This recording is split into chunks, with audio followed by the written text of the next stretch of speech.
mga 80+% yung nagtungo sa mga mall na inaasahan sa bawat mall, na turn out, mataas yun. So, magkakaroon ba ng pagkakataon na sa future na imbis na punta sa mga presinto, pumunta sa precinct, baka sa mga mall na tayo lahat Komportable kasi bumoto. doon. Eto. Okay. Kasi, oo nga, ang pinakamataas na mall turnout ay 80.93%. Yes. O, 80.93% dyan sa SM malls. Actually, meron din sa Robinsons. Meron Iba-ibang din. mga klase ng malls.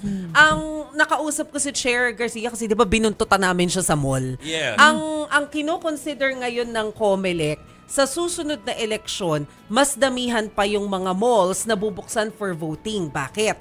Kasi nakita natin na kapag sa mga eskwelahan, sobrang init.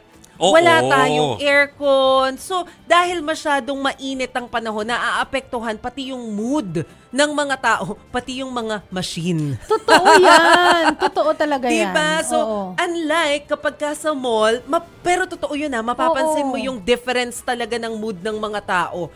Sa mall, yung mga bumuboto doon na nakapila, ang cool nila. Walang mainit ang ulo. Kasi parang ang sabi nga ni Chair Garcia, nakita mo? Naka-aircon kasi. Relax kasi yung mga tao. So pag boto, wala rin problema yung machine. Hindi rin nagdideliryo ang Oo, machine malamig dahil sa kasi. init ng Oo. panahon. So, ang kino-consider ngayon, baka dapat dagdagan pa natin.